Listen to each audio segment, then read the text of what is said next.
Greetings and welcome to another edition of Montpelier Connection here from the Statehouse. I'm Representative Mike Mrowicki from the Windham 5 District of Putney, Dummerston, and Westminster. And today's guest is Representative Mollie Burke from Brattleboro. Welcome, Mollie. Thank you. And there's a lot of things going on here. We're heading into what's probably the last stages of this session. Our 16-week session has been going on for 12 weeks now, and hopefully we'll be done in another month or so. A lot of things going on in Transportation Committee where you sit. Roads and bridges are looking at needing repair as usual, and what's the Transportation Committee up to? Well, I would say the theme of this transportation bill this session, which we just passed out a couple of weeks ago, is how do we pay for this system where we have very good news in that people are driving less. Vermonters are using 39 million fewer gallons of gas than they did in 2005. And that means that that's less money that's going out of state. People are less wear and tear on the bridges, less harm to the environment. However, that means that revenues are down. And this year we found that we had a $36 million shortfall and we could have cut projects, but if we cut projects, then we would have lost $56 million in federal matching money. And that was not a good thing to do. We heard that it's not a good idea to send federal money back. If you send federal money back, then any money that other states send back that gets redistributed to the states would not come to us again. So Vermont has a very good reputation for using federal money and being able to get other federal monies that other states have not used. So we maximize what we could do, and yet it did mean that we had a $36 million shortfall. That meant that there were some strategies of how we're going to fill that hole. One of them was bonding. We set up a infrastructure bond fund with a gas tax about 4 years ago. We were able to use $10 million of that. We cut some projects by $4 million, and we instituted a graduated gasoline tax, which really is, if you think about it, it's a user fee, using the roads and bridges. And we have been, and I want to say that also because of money that we received from the federal stimulus money in 2009, 2010, and then for Tropical Storm Irene, we have made quite a bit of progress on the condition of our roads, the percentage of roads in very poor condition, and the percentage of bridges that were considered structurally deficient. So we've been making progress, and hopefully this allows us to move forward.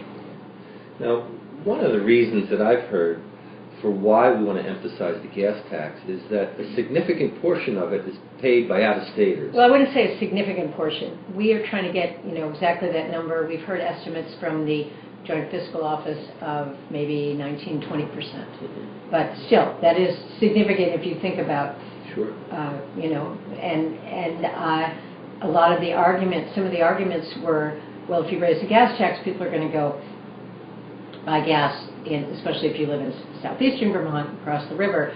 But I have noted a lot of out-of-state people buying gas by Exit 2 in Brattleboro at the end of a weekend of people coming from the ski areas. So we are recouping that money, and those out-of-staters who are coming and helping our economy are also contributing. Yeah. Well, the fact is, in New Hampshire, southern New Hampshire, the price of gas is about the same, and New Hampshire is proposing a gas tax, which is even larger than we're doing. So that may come. Yeah, we'll see. Hopefully it'll. On the other side of the state, New Yorkers come over to Vermont because they say the taxes are a lot less. So it's it's hard to really quantify how much of a problem that is. Well, and I think also we historically have had this mentality that we don't want to pay gas taxes, and yet a lot of times people are railing about the condition of the roads. And if as we all know, taxes in Europe on gasoline are extremely high. However, they have a very much better public transit and rail system than we do. And I would hope as we move forward, I know the capital expenses would be huge, but as we go forward, as we age, I think public transportation is something that we could do well to add more of. Are there plans to look in that direction? Well, it is a challenge in a state with sort of dispersed population. However, I am on the Public Transit Advisory Committee for the state, and I think the state has done a really magnificent job of there are regional providers all over the state. Now, it's not easy to get from, with a regional provider, for me to get from Montpelier to Brattleboro or vice versa. Just because of, and we're, the whole committee is working on ways to get better connectivity, but given the limited resources, I think that we've done a really good job. One of the most successful routes are the commuter routes, and there are commuter routes between Montpelier and Burlington, Montpelier, that go back and forth, and those attract choice riders, people who do have cars. They don't need to use public transit, but they're using it as a choice because it cuts down on their driving time, congestion, gas, and those kind of routes have been very, very successful. So it works best when you have people who have a regular schedule, don't have to stop afterwards and pick up kids and all that. But we are talking about ways to maybe incentivize, give bus passes to state employees, and there are a lot of conversations in the works to increase the ridership, and then with increased ridership, we'll be able to have better, more routes. Now, I know there's been a lot of work going on, especially in southern Vermont and across the state, to improve the rail beds so trains can run a little faster. How's the progress on that going? Progress is great. The state applied for several rail grants that came from the stimulus money, and I don't know if you remember, but we got about $52 million to fix up the line that the Vermonter runs on, the line that runs through Brattleboro. And now, because of that, the speeds have been increased between the Massachusetts line and White River Junction to 79 miles per hour, and now 59 miles per hour from White River to St. Albans, which has decreased the running time between St. Albans and Brattleboro, for example, by about half an hour. And then the other thing that's happening is Massachusetts and Connecticut also got grants. They are going to be fixing up their lines. The line that currently goes southeast to Amherst is going to go straight down the Connecticut River through Greenfield, and that is going to cut off the time to New York, which will be very good for our tourism. I know that there are people in New York who get on the train, come to Brattleboro, stay in downtown Brattleboro, perhaps rent a car, go skiing. So it's a very, very good economic development for Brattleboro and for the state to have a good rail line, reliable and fairly fast rail line. Another thing I've been hearing about, and I'm sure you have too, is the concerns about driver's licenses for immigrant workers. Any movement on that? There is a lot of movement on that. In fact, I'm the lead sponsor of that bill in the House. The Senate two committees in the Senate just passed out a bill, and it's going on the Senate floor today. What it does, and then hopefully our committee will take it up. What it does is it provides a driving privilege card for people who are unable to produce who cannot prove citizenship or what they call legal presence, meaning either you have a green card or citizenship. And there are very strong safeguards in place to be able to check for, to be able to reliably identify and to prove residency for people.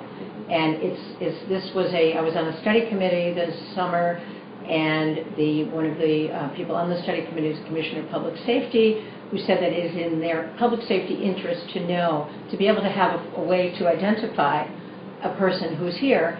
And also, so they will, if a crime is committed against them or if they witness a crime, that they will feel comfortable stepping forward because they have a documented presence here. So it's in everybody's interest. And the other issue is that we have this class of workers who are basically keeping our dairy industry alive. Farmers have testified that they cannot, and this is mostly in the western part of the state, the big dairy farms. There are, I believe, a few migrant dairy workers in southeastern Vermont, but for the most part they're in Franklin and Addison counties. And it's a very interesting issue because we have visa programs for agricultural workers. We're used to seeing the migrant workers who come and pick apples in our orchards, and they can come H2A workers. H2A. They can come in for a particular, limited amount of time, less than a year, and they can come in and legally be here. And because the dairy industry is 365 days a year, it's a challenge. And Senator Leahy's been working on this for years. Hopefully, with immigration reform, there might be some movement there. But meanwhile, we can give them driver's licenses because they have been unable, completely dependent upon their employers to get them to buy food, to get to medical appointments. They've been virtual prisoners on the farm, and these are people who are contributing to our economy. So I think that this is, I think people are pretty satisfied with the resolution. So that bill will be coming out? It should be coming out of the Senate today. Hopefully the Senate will pass it today, and then it'll come to the House. All right. Well, anything else before we finish for today that you'd like people back home to know about? Well, I guess I'd like to say that one of the things, as relates to Brattleboro taxes, one of the suggestions for cutting funds early on was to cut aid to the towns. And everyone on our committee really felt that that would be basically a tax increase for a local, would increase the local taxes. So we were able to, and there was just total consensus about this, to level fund the town highway aid and the programs that benefit the towns, the paving and the structures program. So that, I think there's definitely a commitment there to keep the towns whole, and we have a lot of challenges going ahead, and I know that Brattleboro area has a lot of challenges in terms of taxation and how do we keep up our infrastructure, how do we keep the sort of quality of the programs that we have. So I think that this year was a challenge, and I think we'll be looking ahead to more. But one of the challenges we face is we may be close to Massachusetts and Connecticut, but we only have 1/10 of the population of those states. And I think we sometimes forget we're not a very wealthy state. We don't have the number of wealthy people that people keep saying we should raise taxes on. We just don't have the population, so whether it's health care, transportation, education, we're struggling to find the resources and the funding. So as we move ahead, that's going to be some of the challenges that we're going to have to address. But we're resourceful. Yeah, we certainly are resourceful. Yeah. So, and as are the resourceful people back at BCTV, who we want to thank again for bringing the State House and what we're doing closer to you. We appreciate how our work is disseminated to you through BCTV, so thanks to all the good people back there. This is Mike Mrowicki with Mollie Burke. Until next time, thanks again for checking us out here on Montpelier Connection. And thank you, Mike, for doing this. You're welcome. Thank you. Bye-bye now.